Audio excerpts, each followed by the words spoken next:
I blame you. Now that his nurse is here.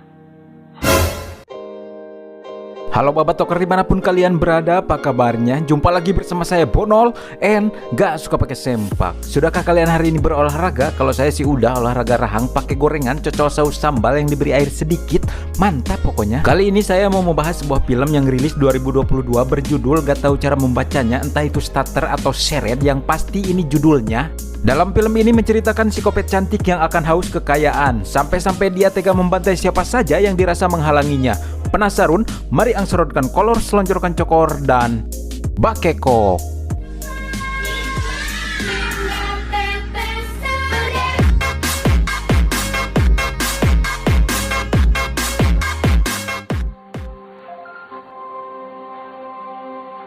Film dibuka dengan pria berjenggot josrong yang lagi ungkuk-ungkugan, entah dia lagi macul atau lagi titik-titik, yang pasti pria ini lagi berolahraga. Pria maco ini alias mantan cocodot yang bernama Chris gak pakai John, still in the house. Tak lama ia di-PC oleh istrinya bernama Jamie.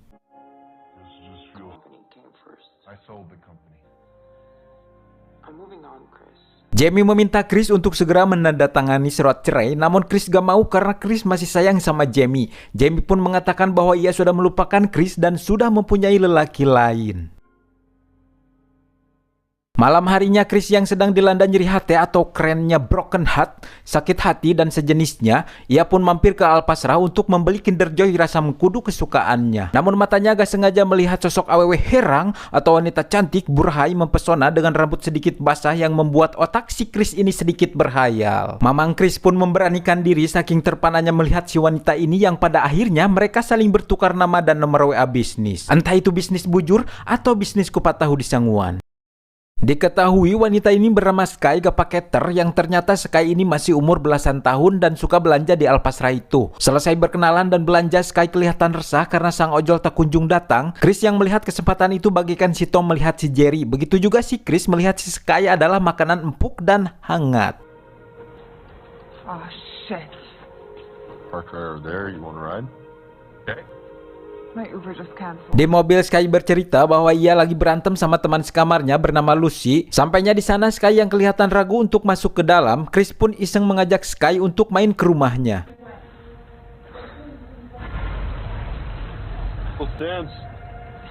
Tanpa pikir panjang dan tanpa keju mozzarella, Sky ini tidak menolak ajakan Chris. Mungkin yang ada di pikiran Sky saat itu, daripada ribut-ribut sama Lisa, mending ikut saja sama si Mamang Chris ini. Lagi pula si Mamang Chris ini tampan, gagah, kaya raya, jemros, josrong, dan lain-lain.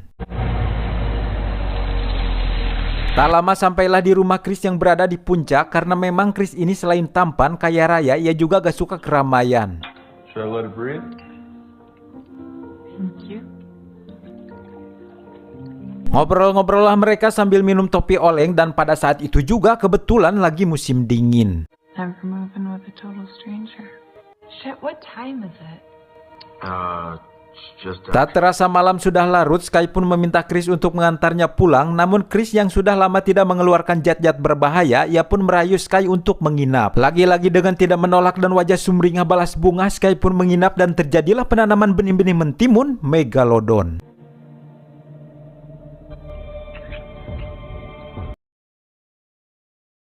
Malam penuh benih pun berlalu dan pagi hari pun tiba, di mana Sky sudah pulang ke kamar kosnya. Namun tibanya di sana, Lucy yang merupakan teman Sky sekaligus kekasihnya langsung marah. Ia menanyakan, Sky yang hanya numpang di kamar itu hanya bisa diam. Mungkin Lucy marah karena tidak dapat jatah martabak bulu topping domba. Topping bulu domba.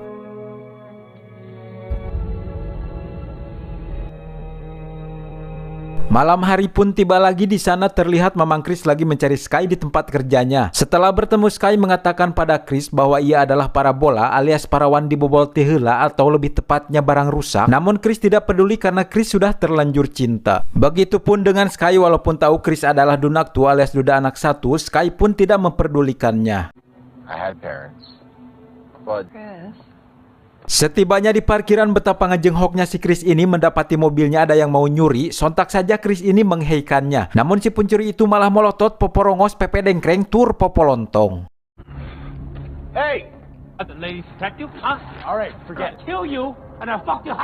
Sky yang merasa geleh atau jijik dengan tingkah pencuri ini, ia melemparkan botol limun, namun pencuri berhasil ngicet dan berbalik menyerang Chris. Chris yang bertanggung jawab untuk melindungi Sky, yang pada akhirnya Chris pun terkapar akibat pukulan besi di cokornya. Sepulang dari rumah sakit, Chris diantar pulang sama Sky ke rumahnya. Kemudian dengan rasa bersalah, Sky menawarkan diri untuk merawat Chris ditambah bonus martabak topping bulu domba setiap malam. Sebagai tanda terima kasih karena Chris sudah melindunginya.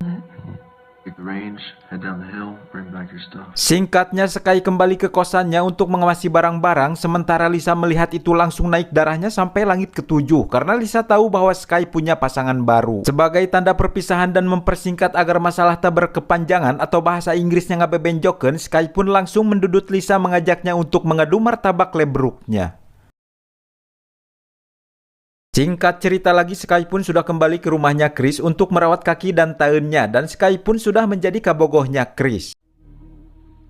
Sementara di sisi lain terlihat bapak-bapak mejehna tengkaseun bernama Ronald lagi ngadulag panto. Bapak Ronald ini tak lain tak bukan adalah pemilik kamar kosannya Lisa. Ia datang karena untuk menagih uang kosan yang belum dibayar dengan alasan cuk cole. Dirasa di dalam tak ada orang yang menyambut salamnya, Ronald pun masuk dan alangkah terkejutnya Bapak Ronald ini ketika beliau membuka pintu kamar mandi, ia melihat Lisa sudah wafat.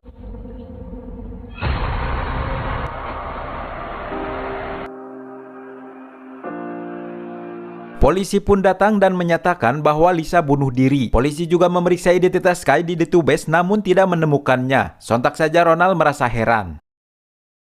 Berpindah ke Chris yang lagi PC sama Jamie yang memberitahu bahwa Jamie dan anaknya akan berkunjung sambil minta emoh pada hari yang ditentukan. Saat itu pula Chris tak sengaja melihat ke arah tasnya Sky dan melihat ada foto Sky sama Lisa. Namun sial, tasnya jatuh, Sky yang lagi mandi pun sontak keluar. Namun anehnya Sky tidak marah sedikit pun, malah Sky mengajak Chris untuk berkebun mentimun megalodon.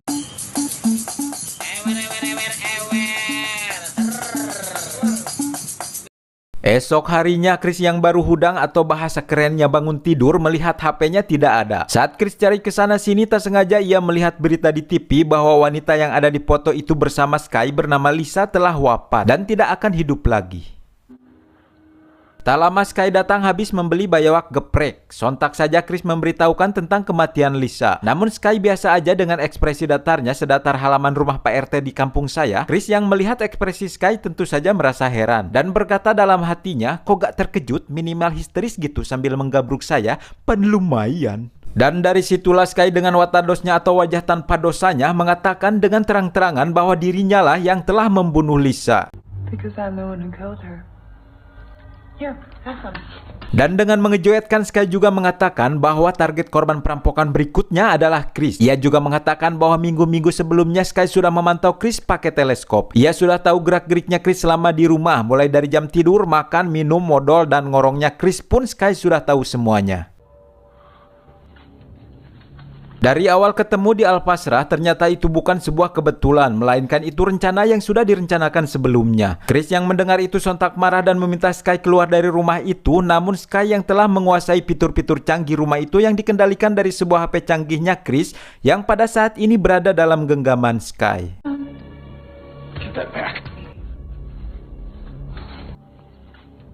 Kemudian dengan mudahnya Sky merobohkan Chris karena emang Chris ini tidak bisa berbuat banyak dikarenakan kakinya pengkor akibat kejadian di parkiran malam itu. Sky pun menyetrum Chris hingga pingsan. Setelah sadar dari pingsannya, Chris sudah terikat dengan sungut di lakban. Setelah lakban dibuka, Chris meluapkan kekecewaannya pada Sky dengan bicara kotor. Sontak saja si kopet cantik ini murka. Berpindah ke Ronald yang akan bersih-bersih di kamarnya Lisa, tak sengaja menemukan teleskop milik Sky.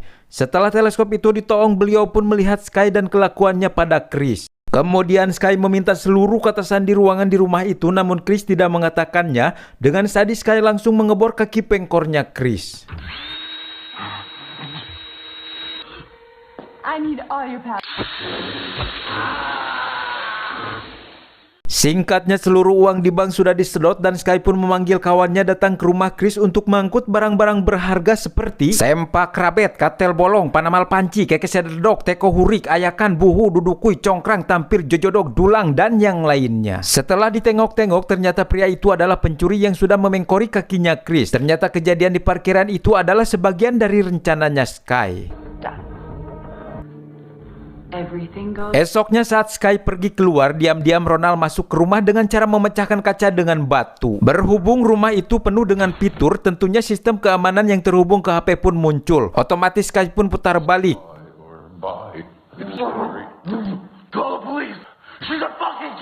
Di rumah terlihat Ronald mau membebaskan Chris, namun dengan piciknya si Ronald ini memberi syarat. Ia mau membebaskan Chris asal ada cuannya. Dikarenakan saat itu tidak ada uang cash, Chris pun menawarkan sebuah lukisan senilai 6 atau 7 juta dolar. Namun seakan semuanya terlambat karena Sky sudah kembali. Ronald pun mengambil pisau, tapi Sky bawa pedang. Eng.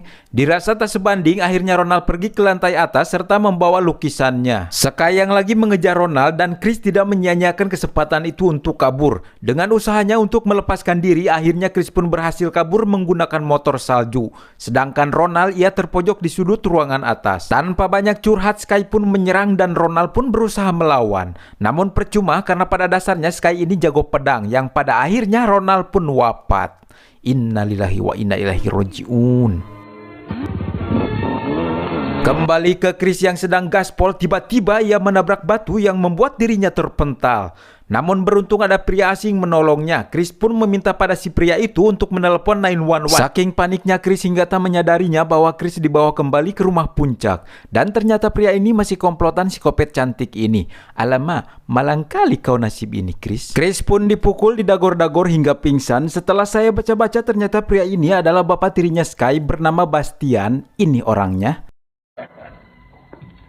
Siang berlalu, malam pun rarudet. Chris yang tawala kaya duduk di atas kursi roda dan sambil mendengarkan suara asoy geboy Sky yang lagi berungkuk-ungkuk dengan bapak tirinya. Selesai berungkuk-ungkuk, Sky pun menghampiri Chris. Kemudian Chris berkata, "Kenapa kamu lakuin ini semua? Merampok saya, padahal jika kamu menjadi istriku, hartaku adalah milikmu." Sky yang tidak percaya kemudian mendorong Chris untuk memotong jarinya Chris karena mereka tahu Chris masih punya simpanan obligasi senilai 14 juta dolar dan untuk membukanya memerlukan sidik jarinya Chris.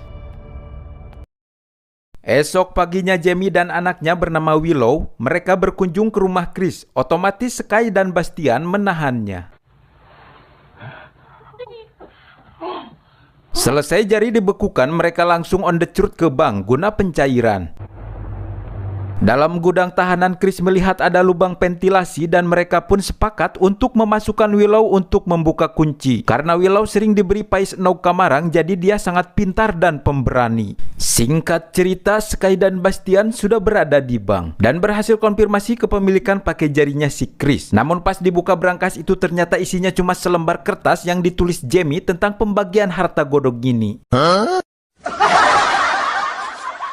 Kembali ke Jamie dan Chris di mana Jamie memberitahu bahwa isi brankas sudah dipindahkan. Sky dan Bastian yang merasa ditipu langsung cabut balik lagi ke rumah untuk memotong jarinya si Jamie. Namun pas Bastian tengok gudang, mereka pun sudah tak ada. Tapi tiba-tiba, karena sebelumnya Chris banyak luka, pada akhirnya Chris kalah juga. Kemudian Sky beri kesempatan Chris hidup asal Chris beritahu di mana Jamie. Namun Chris lebih baik maut daripada Jamie dan anaknya harus celaka. Bastian yang cerewet dengan kata-kata kotornya menyuruh Sky segera membunuh Chris. Namun Sky yang merasa risih dan sedikit tersinggung, tiba-tiba ya, Bastian pun tewas dan Chris memanfaatkan keadaan. Ia mengambil HP dan bonus kampak nancap di pundak Sky. Karena Sky ini wanita tangguh, ia pun tetap jag-jag. Chris pun mulai mengetak-ngatik HP canggihnya. Ia mematikan lampu, mengkedip-kedipkannya guna mengecoh Sky. Dirasa sudah saatnya, Chris pun langsung menyerang. Tak lama datang Jamie membantunya karena Sky ini wanita tangguh. Akhirnya Jamie pun kalah. Saat Sky akan membacok Jamie dan Chris, tiba-tiba Willow menembak dari belakang, Sky pun tumbang. Dan seperti film pada umumnya, polisi selalu datang pada saat film akan tamat. Chris yang sangat marah, ia berencana memenggal kepalanya Sky karena dirasa tidak tega. Chris pun mengurungkan niatnya. Saat itu juga Sky mengatakan bahwa sebenarnya nama aslinya dia bukan Sky, melainkan nama aslinya adalah Jae-yoon. Setelah itu tiba-tiba Sky pun wafat dan film pun tamat. Ending yang sangat mengsekai-sekaikan. Pesan dari film ini, jangan kita gampang menilai orang dari luarnya saja, dan tetaplah jadi orang yang baik, yang selalu berhati-hati, karena terkadang kebaikan zaman sekarang banyak dimanfaatkan. Saya Bonol mewakili Bangkong Hejo yang bertugas undur pamit, and permios.